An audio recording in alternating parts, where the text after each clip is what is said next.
네, 쉴만한 물가 매주 월요일은 기독교 교육 전문가 이승현 목사님 모시고 재미있고 은혜로운 교회학교 교육 이야기 나눠보는 시간이죠. 이승현 목사님 나오셨습니다. 안녕하세요. 안녕하세요. 다음 세대를 관찰하고 이해하는 다음 세대 사역자 이승현입니다. 네, 다음 세대를 관찰하고 이해하는 지난주에 저희가 함께 나눴었는데요. 저도 정말 그러고 싶은데 참 힘든 것 같기는 합니다. 네, 저희가 예수님 교육 다 따라잡았으면 여기 있지 않죠. 그렇죠. 순천했을 것 같습니다. 그렇습니다. 예. 지난주에 두 번째 시간이었는데요. 관찰하고 이해하라.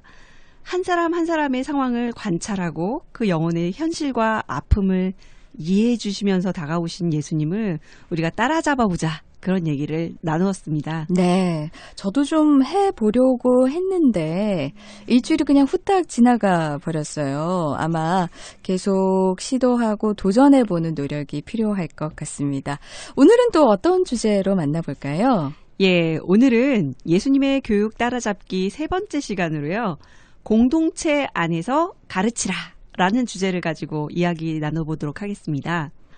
요즘 현대사회를 얘기할 때 참 굉장히 개인화돼 가고 있다는 얘기를 많이 하고 있고 여러분들이 얘기하고 있는데요. 네. 경험하고 있고요. 그렇죠.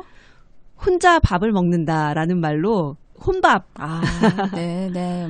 이제는 많죠. 굉장히 예, 많죠. 식당 가면 혼자 밥 드시는 분들 되게 많더라고요. 이런 세태 속에서 공동체로 가르치라는 말이 굉장히 시대에 뒤떨어지는 말 같기도 하고 그렇거든요. 근데 진짜 요즘 학생들 보면 공동체에서 가르치라는 말을 하면 되게 하기 싫어하는 왜요? 라고 네. 얘기하는 그런 경우가 많아요. 네네. 제가 학교에서 이제 기독교 교육 가르치고 있는데요. 수업을 해보면요. 학생들이 싫어하는 활동 중에 하나가 뭐냐면 조별 활동이에요. 조별 활동. 네. 네네. 어떤 팀플. 점에서 구체적으로 싫어하는가요? 예, 팀플이라고 그러잖아요. 네네네. 근데 조별 활동이라는 게 원래 여러 생각을 가진 학생들이 함께 모여가지고 시너지를 내보자라는 건데 요즘은 못하는 팀원 누구 때문에 내 성적에 피해를 받고 싶지 않다. 예. 그냥 차라리 나 혼자 하는 게 낫다. 네. 이렇게 대놓고 노골적으로 하는 분위기가 됐거든요. 네. 참 마음이 아프더라고요. 그러네요. 특히나 요즘에 제가 학교를 강의를 하면서 느끼는 게 이제부터가 저는 시작이다. 이 12월이 되게 힘든 달이에요, 저한테는. 왜냐하면 성적을 내야 되거든요. 네네. 이 성적평가가 이제 나라에 지침이 있다 보니까 상대평가로 내야 되는 거예요. 그렇죠. 누구는 A를 받아야 되지만 누군가는 또 C나 D를 받아야 되잖아요. 그렇죠. 30%, 40%, 30% 뭐 이런 네. 식으로 정해져 있어요. A는 30% 이하로 해라. 뭐 B는 40% 이하로 해라. 뭐 이런 규정이 있는 거예요. 그러다 보니까 수업 시간이 참 무한 경쟁인가 보다 하는 생각이 참 많이 들고요. 개인적으로 이제 강의하는 일보다 이 성적 평가하는 일이 더 머리가 아픈 거예요. 그렇죠. 혹시나 제가 조금만 잘못하면 누군가에게 상처가 가진 않을까 너무 조심스럽고 그래서 심지어는 성적 평가를 일주일 동안 하는 동안 끙끙 앓는 경우도 있어요. 그러니까요. 제가 아는 분들도 그 강의하는 것보다 성적 매기는 것이 너무 스트레스를 많이 받아서 일주일 동안 전화기를 끄신다. 학생들의 그 항의 전화 때문에 네. 메일도 보지 않는다라는 네. 뭐 읍소형도 있고 항의형도 네. 있고 뭐 네. 여러 가지 형들이 네. 있기 때문에 예. 누군가에게 점수를 변경을 해주면 또 다른 친구가 또 피해를 볼 수 있기 그렇죠. 때문에 참 이게 굉장히 힘들고 그러니까 목사님께서 말씀하시는 것은 이렇게 교육 현장에서 그냥 수업을 있는 그대로 배움의 현장으로 봐야 되는데 거기에서조차 경쟁이 이루어지고 있다. 이런 부분이 굉장히 가슴이 아프시다라는 네. 얘기였죠. 그렇죠. 이게 제가 가르치는 과목이 기독교 교육인데 그러니까요. 경쟁이 아니라 공동체라고 가르쳐야 하는데 네네. 실제로 성적평가는 경쟁과 무한 경쟁, 더 경쟁이거든요. 네네. 옆에 있는 학생이 친구나 동료, 선후배가 아닌 경쟁 상대로 보인다는 게 이게 너무나 안타까운 현실이죠. 네. 학교에서 기독교 교육을 배우는 학생들이 교회에 가면 교회학교 교사를 하고 또 교역자 역할을 하게 되잖아요.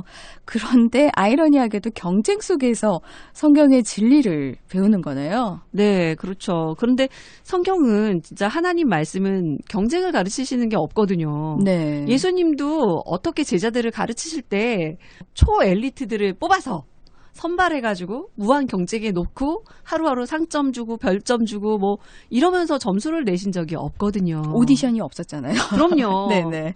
극한 경쟁이 없는 그런 경우였는데 그냥 그저 평범한 갈릴리 사람들을 부르셔가지고 함께 생활하고 함께 먹고 함께 이야기 나누신 거잖아요. 네. 사실 그 제자들의 면면을 보면요. 탁월한 게 하나도 없는 사람들이에요. 목수이신 예수님 밑에서 어부, 네. 뭐 세리라고 뭐 손가락질 받기도 하고 여러 가지 사람들이지만 결국은 엘리트는 한 명도 없었어요. 네. 그런 분들이 예수님과 함께 공동체 속에서 살아가면서 예수님의 삶을 배운 거거든요. 그렇죠. 예수님이 부활 승천하신 후에 정말 힘을 합해서 교회를 세우고 복음을 전한 사람들은 엘리트가 아닌 그분들이었어요. 네. 그 힘은 어디서 나온 걸까? 고민해보면 예수님과 동고동락했던 그 공동체 생활이 힘이 있었다. 네. 그래서 유명한 이 기독교 교육 학자 중에요. 존 웨스터호프 3세가 이런 얘기했어요. 신앙은 가르쳐지는 게 아니라 전수되는 것이다. 아, 멋진 말이네요. 신앙은 가르쳐지는 게 아니라 전수되는 것이다. 있는 그대로 전수되면서 스며드는 그게 그렇죠. 삶으로 나타난다라는 네. 얘기겠네요. 청취자 여러분도 이제 시간을 꾸준히 함께 하시다 보면 학자들 얘기를 이제 들으실 텐데 정말 멋진 말인 것 같아요. 네. 신앙은 학교식으로 가르쳐지는 게 아니라 공동체 안에서 자연스럽게 전수되는 것이라는 거죠. 제자들은 학교에서 예수님께 강의 듣고 배운 게 아니라 그렇죠. 함께 생활하고 하나님 나라에 대한 이야기를 직접 듣고 예수님의 습관, 예수님의 말씀, 기도하시는 모습, 행동, 사람을 대하는 태도 이런 걸 배운 거거든요. 삶으로 체험하는 것은 쉽게 지워지지 않는 법이거든요. 네, 그 말이 참 와닿습니다. 예수님께 강의를 들은 것이 아니라 함께 생활했다. 그런데 지금 교회학교 교육을 한번 볼까요? 함께 생활하는 교육보다는 강의식으로 듣고 알아가는 시스템 아닌가요?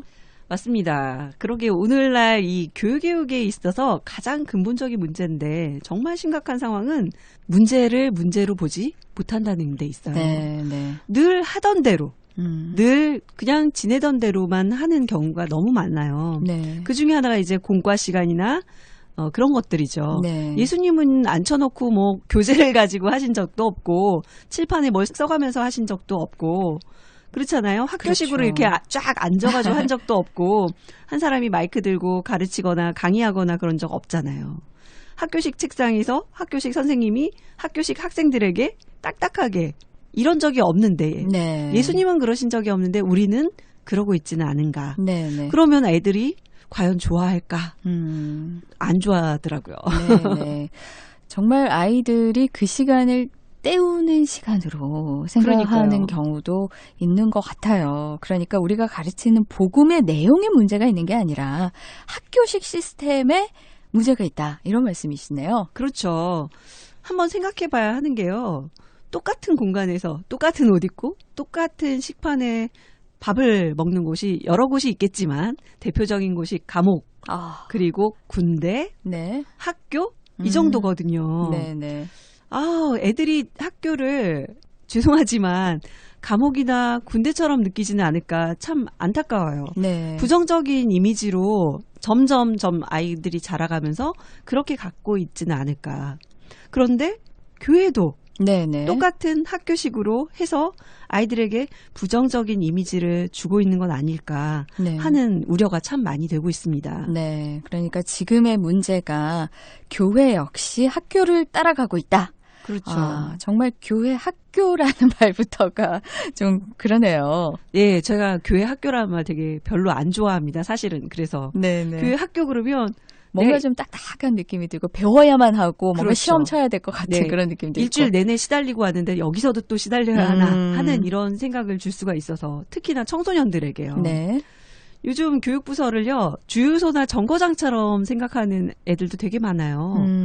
주유소에서 오래 머물지 않잖아요. 그렇죠. 정거장에서도 절대 최소화의 시간을 보내고 가는 게 목표잖아요. 네네. 일주일에 1시간 예배하고 공과하고 간식 먹고 자기 할 일 다 하고 빨리 사라지는 거, 네. 뒤도 돌아보지 않고 주유했으면 끝나는 거. 네. 이게 교회학교가 돼버리면 안 되고 그러면 신앙이 자라기 어렵다. 어렵죠. 네, 잠깐 머물다 가는 건 좋은 신앙인을 형성하기에는 너무나 힘든 상황이다. 네. 그것은 어떻게 보면 기적을 바라는 허황된 것을 바라는 유행을 바라는 생각이다라고 네네. 생각합니다. 사실 성인들도 장년들도 그런 경우가 많잖아요. 잠깐 일주일에 한 번 와서 예배 참석하고 누가 말이라도 걸까 싶어서 바로 나가버리시는 분들, 그리고 나는 네. 일주일 동안의 신앙생활 다 한 것처럼 이렇게 생각하는 네, 경우가 마음의 많은데. 부담을 지우고 가시죠. 그렇죠.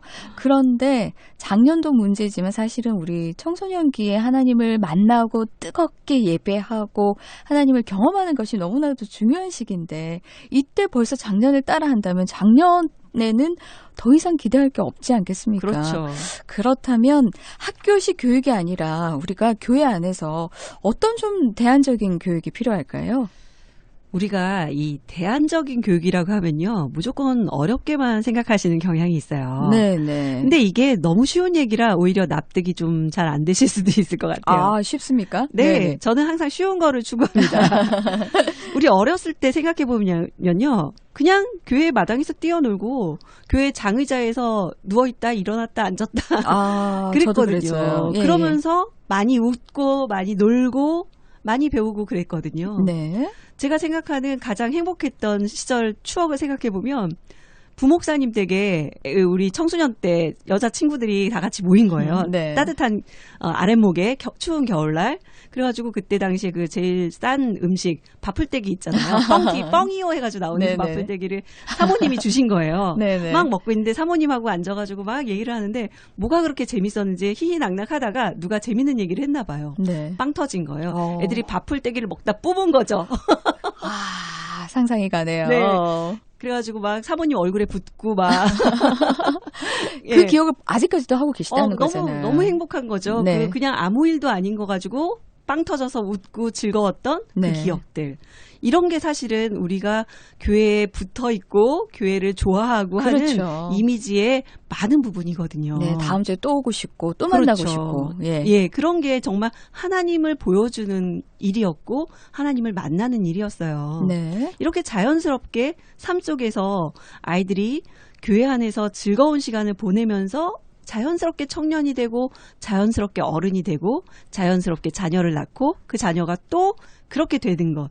이게 참 행복한 일이 아닐까 생각합니다. 네. 근데 그걸 그렇게 살아왔으면서 우리는 네. 기성세대는 그렇게 살아왔으면서 다음 세대에게 그 시간을 뺏고 있는 건 아닐까. 그러네요. 예, 빼앗지 말아야 한다. 그런 예. 생각이 듭니다. 그래서 교회와 교회학교가 정말 무한 경쟁의 세상 속에서 지친 우리 애들에게, 다음 세대들에게 하나님 만나고 예수 그리스도 복음으로 쉼을 얻고 용기를 얻고 그냥 아무것도 안 하고 격렬히 아무것도 안 해도 행복한 곳. 네네네. 네, 그냥 있기만 해도 행복한 곳, 즐거운 곳. 그런 곳이 됐으면 좋겠어요. 네네. 그래서 교회 와서도 학교식 책상 걸상에 앉아 있고 막 공부 형식 맞춰진 성경 공부하고 그런 거보다는 편안한 공간을 만들어주는 건 어떨까. 네. 예. 아무렇게나 앉아 있어도 좋으니까 그렇게 서로를 바라보면서 자연스럽게 성경 이야기 들려주고 고개 끄덕이고 가끔 질문도 하고 살아가는 얘기하면서 그런 따뜻하고 행복한 믿음의 사람들로 채워진 공간을 만들어주는 것. 네. 신앙 안에서 살아가는 성도의 따뜻한 교제가 넘쳐나는 분위기가 있는 곳. 그러면 시간 되고도 안 가고 싶고 그렇죠. 있고 싶고 그러고 싶죠. 밥도 같이 먹어야 되고요. 네, 예. 네. 그런 곳. 저도 중고등학교 시절에 생각을 해보면 그냥 뭐 목사님 댁에 가서 전도사님 댁에 가서 그냥 라면 하나만 끓여 먹어도 너무 재밌고 그쵸. 맛있었고 그렇죠. 아침에 가서 저녁까지 계속 하루 종일 있었던 그런 기억들이 있는데 요즘 아이들은 그런 추억이 없고 네. 그런 추억을 사실상 우리가 못 만들어주고 있다는 것이 또 문제가 아닌가 싶어요. 네. 한때 유명했던 노래 서태지 네. 예, 교실이대아의 전경을 보는 것 같은데 사실 우리 모두가 그런 교회 학교를 꿈꾸지 않을까요? 지금까지는 무엇부터 어떻게 손을 대야 할지 몰라서 그냥 그동안의 방식을 고수해온 건 아닐까. 누구 하나 용기가 좀 없지 않았을까 뭐 이런 생각도 좀 드네요, 목사님. 네, 그렇습니다. 그래서 이제 지금이라도 좀 시작을 했으면 좋겠어요. 그렇죠. 예수님은 탁월한 사람은 아니지만 평범하고 어디 가서나 만날 수 있는 그런 사람들을 제자로 뽑으셨고 그래도 함께 삶을 나누면서 신앙 공동체를 통해서 복음의 놀라운 역사를 이어가셨거든요. 네. 그 사람들은 진짜 신앙 공동체 안에서 서로 삶을 나누고 힘을 얻고 그런 힘으로 복음을 전했거든요. 그들이 가는 곳마다 건물이 아닌 신앙 공동체가 세워졌다는 것을 우리가 좀 기억해야 할 것 같고요. 이제 우리 교회도 다음 세대와 함께 그리고 교육부서의 문을 열고 삶을 나누는 공간, 활동 이런 것들을 채워보면 어떨까 싶습니다. 그래서 교회에서 함께 놀고 함께 웃고 함께 지내는 행복한 다음 세대 공동체가 되기를 정말 진심으로 바라봅니다. 네, 저도 같은 바람을 가져봅니다. 날씨가 이제 많이 추워졌는데요. 혼자 서 있으면 꽁꽁 얼지만 함께 껴안으면 아마 열기가 피어오르겠죠. 공동체를 통한 기독교 교육, 예수님의 교육 따라잡기 우리 같이 시도해 보면 좋겠습니다. 지금까지 성린교회 이승현 목사님 모시고 공동체 안에서 가르치기 어떻게 해야 하는지 들어봤습니다. 고맙습니다.